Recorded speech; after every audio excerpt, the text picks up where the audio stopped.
To the ranking member, thanks for holding this hearing.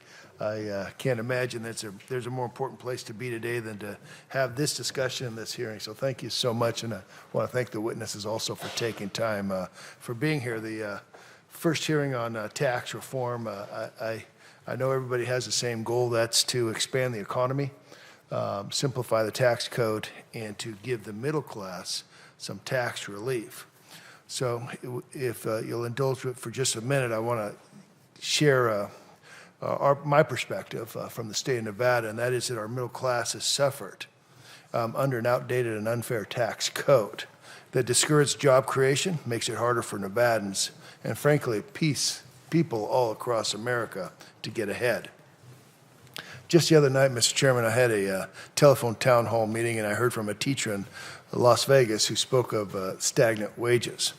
Also heard recently from a young Nevadan who started his own business while going to school full time. And this 21-year-old brought up the enormous amount of money he's paying in taxes, as well as how complicated it is to navigate our current system. So Nevadans have been waiting for a fair, simpler tax code for way too long. And according to a recent poll conducted by my office, more than half of Nevadans said it's important that Congress pass tax reform legislation by the end of this year. And now we have a prime opportunity to do that and to provide relief to the American people who've been waiting for a fair and a simpler tax code. To me, relief means letting the middle class keep more of their hard-earned paychecks, making our tax code easier to understand. In essence, less paperwork, more money in their back pockets. It also means quality jobs, higher wages, and growth in our communities.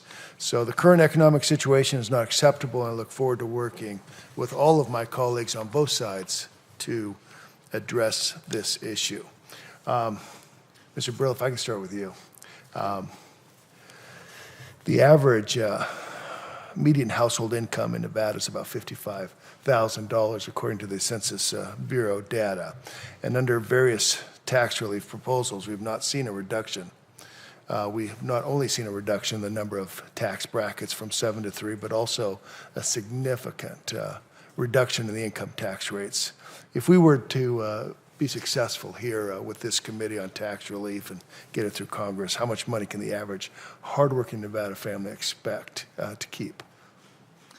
Thank you, Senator. Perhaps that's the hardest question I've been asked so far. I think it's the question. I think it is the question. I appreciate the importance of understanding the tangible consequences of tax reform.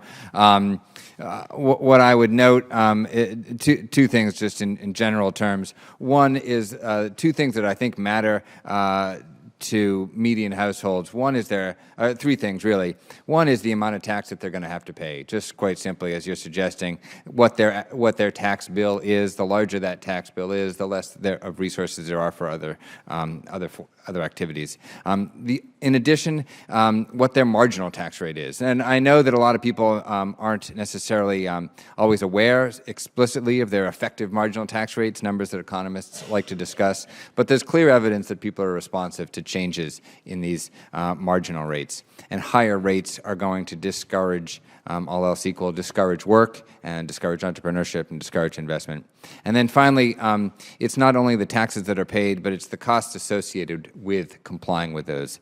Many people who are earning $55,000 a year enjoy a relatively simple tax code today. They claim the standard deduction, but many don't and are faced with additional tax burdens, compliance burdens, and in particular, as it relates to the anecdote that you mentioned earlier, folks who are trying to start small businesses face additional compliance burdens, much more so than ordinary wage earners, and that can be a hindrance in efforts to get those businesses going. Mr. Brill, thank you. Ms. Harris.